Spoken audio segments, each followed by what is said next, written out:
Imaginez, un vol ordinaire entre New York et le Texas tourne soudain au cauchemar. À 32 000 pieds d'altitude, l'un des moteurs du Boeing 737 explose, secouant violemment l'appareil. Mais ce n'était que le début. En un instant terrifiant, un passager se retrouve aspiré à moitié à travers une fenêtre brisée. Que s'est-il vraiment passé ce jour-là? Découvrons-le. Avec un moteur en panne et la vie d'une passagère en jeu, la capitaine a pris une décision audacieuse pour assurer la sécurité de tous à bord. Ce qui s'est déroulé par la suite est l'histoire du vol Southwest Airlines 1380. Ce vol, prévu le matin du 17 avril 2018, devait relier l'aéroport LaGuardia de New York à l'aéroport Dallas Love Field, au Texas. L'avion, un Boeing 737-700 âgé de 18 ans, immatriculé N772SW, appartenait à la nouvelle génération des 737-300. Propulsé par deux moteurs CFM International CFM56 7B24 dotés de pales réduites en nombre. Avec le temps, une fissure due à la fatigue s'était développée sur l'une de ces pales, mais était passée inaperçue lors des inspections, probablement en raison de sa difficile détection. Fait inquiétant, 20 mois plus tôt, un incident similaire avait touché un autre vol Southwest Airlines en direction de la Floride. Sur le vol 1380, tout semblait ordinaire. Les passagers s'installaient tranquillement, tandis que l'équipage s'affairait à finaliser les préparatifs. À bord se trouvaient 144 voyageurs et 5 membres d'équipage, rodés à la routine des vols régionaux. Aux commandes, deux vétérans de l'aviation, la capitaine Tammy Jo Schultz et le copilote Darren Lee Elsol. Tammy Jo, 56 ans, était une pionnière. Ancienne pilote de l'US Navy, elle avait consacré 25 ans de sa carrière à Southwest Airlines. Avec plus de 11 700 heures de vol, dont la majorité sur Boeing 737, elle représentait l'excellence et l'expérience. À ses côtés, Darren, 44 ans, ancien pilote de l'US Air Force, cumulait près de 9 500 heures de vol, dont 7 000 sur le même appareil. Tous deux avaient suivi les procédures habituelles ce matin-là. Les vérifications pré-vol étaient irréprochables. Aucun signe ne laissait présager la catastrophe à venir. Mais à 32 000 pieds, ce vol de routine allait entrer dans l'histoire pour des raisons tragiques et exceptionnelles. Les conditions météorologiques étaient idéales, avec un ciel dégagé et un vol prévu sans encombre le long de la trajectoire. À bord, l'équipage appliquait chaque procédure avec soin. Les pilotes préparèrent les systèmes de l'avion et coordonnaient avec le contrôle au sol pour obtenir l'autorisation de décoller.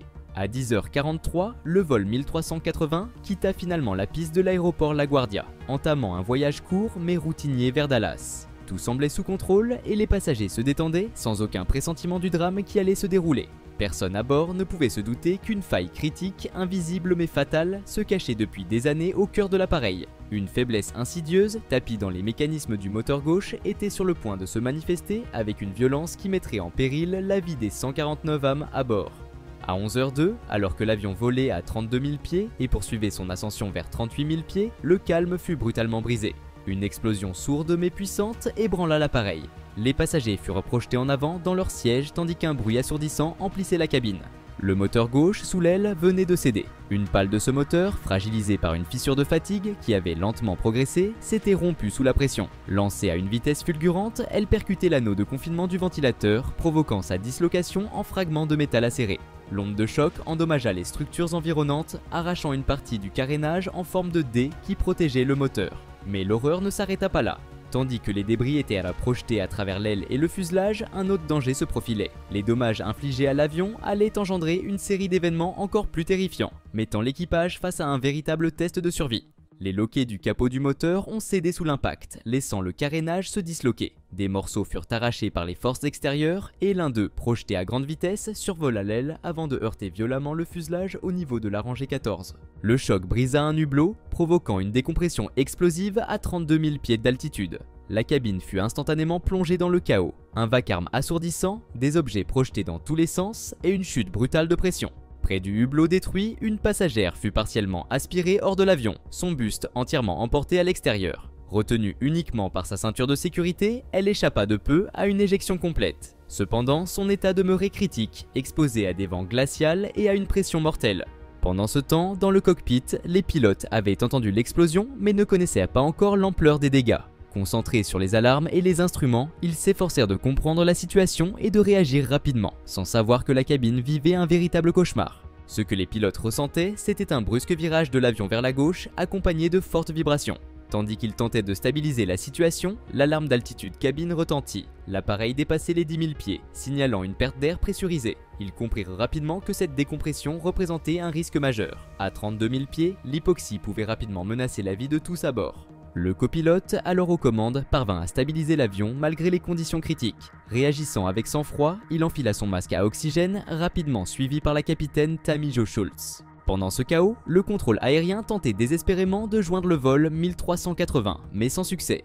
C'est finalement la capitaine qui prit l'initiative, annonçant calmement une défaillance moteur et son intention d'effectuer une descente d'urgence vers l'aéroport le plus proche. La décision fut mise à exécution immédiatement. En quelques instants, l'avion amorça une descente rapide, franchissant la barre des 28 000 pieds. Pourtant, dans l'urgence, aucune communication n'avait été établie avec l'équipage commercial. Les agents de bord, laissés dans l'incertitude, ignoraient encore les détails de l'urgence et les consignes à suivre, alors que la situation continuait de se détériorer.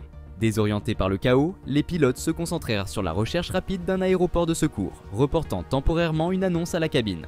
Heureusement, les masques à oxygène se déployèrent automatiquement, offrant un répit aux passagers. Mais pour une personne, la situation nécessitait bien plus qu'un masque. Dans le cockpit, les pilotes reçurent des indications sur un aéroport potentiel. L'aéroport de Harrisburg fut proposé, mais sa proximité le rendait difficilement accessible depuis 28 000 pieds. Après consultation des cartes, le copilote suggéra l'aéroport de Philadelphie, mieux équipé pour gérer une urgence. La capitaine approuva et transmit leur décision au contrôle aérien.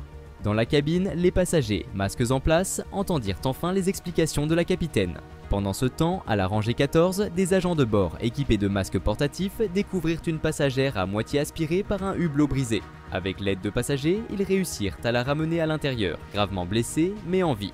Elle fut allongée sur une rangée de sièges, équipée d'un masque à oxygène, tandis que les agents cherchaient désespérément un médecin parmi les passagers. Les pilotes amorcèrent ensuite la descente vers Philadelphie. Toutefois, craignant d'aggraver les vibrations du moteur endommagé, ils limitèrent la vitesse de descente. Un contrôleur aérien cherchant à évaluer la situation demanda si l'avion était en feu. La capitaine répondit calmement que ce n'était pas le cas, permettant une descente contrôlée jusqu'à 11 000 pieds. Au sol, l'aéroport de Philadelphie mobilisait ses équipes d'urgence. Pompiers, ambulances et personnel médical se préparaient à gérer l'arrivée d'un avion en détresse. Dans l'appareil, chaque décision devenait critique alors que la tension montait. C'est alors que les pilotes furent inondés de communications du contrôle aérien, chacun cherchant à obtenir des mises à jour sur la situation. La capitaine, cependant, choisit de ne pas déclarer immédiatement un Mayday. Ce n'est qu'une fois en contact avec la tour de contrôle de Philadelphie qu'elle décida de changer d'avis. Après cet échange, elle reprit les commandes, comme le stipulent les procédures en cas de vol sur un seul moteur. Poursuivant la descente vers 11 000 pieds, la capitaine fut contactée par l'approche de Philadelphie, qui confirma l'autorisation de descendre à 6 000 pieds et communiqua les vecteurs pour une approche vers la nouvelle piste. Pendant ce temps, le copilote souhaitait examiner les checklists des procédures anormales avant l'atterrissage, mais la capitaine privilégiait une descente rapide pour atteindre un niveau plus sûr.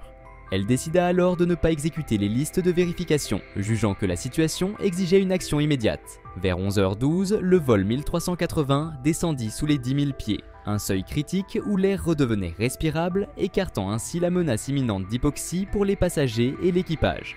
Le contrôle aérien autorisa ensuite une descente supplémentaire à 4000 pieds.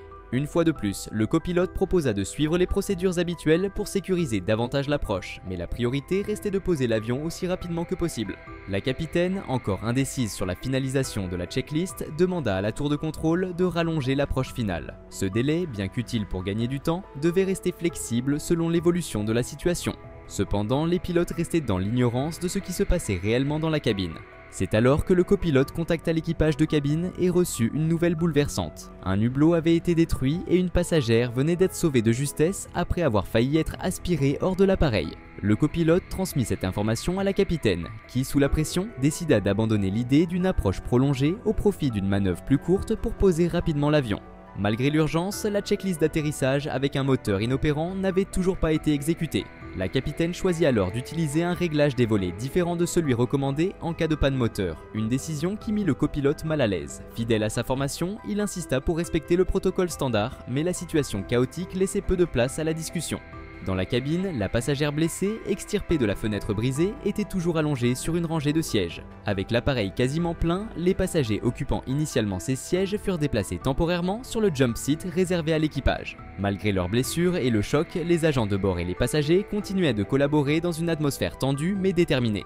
Finalement, à 11h20, heure locale, le vol 1380 de Southwest Airlines atterrit sans encombre sur la piste 27 gauche de l'aéroport de Philadelphie. La capitaine et son copilote avaient réussi à poser l'avion en évitant tout incendie, un exploit compte tenu des conditions.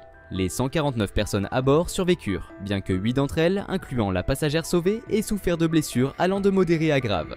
Plusieurs organismes, dont le NTSB, la FAA, Boeing et d'autres entités, ont lancé des enquêtes approfondies pour déterminer les causes de l'incident du vol 1380. L'examen de l'appareil a révélé des dégâts considérables. Une grande partie de l'entrée d'air du moteur gauche manquait, incluant l'intégralité du carénage extérieur, la cloison arrière et des composants internes à l'avant de l'anneau de confinement.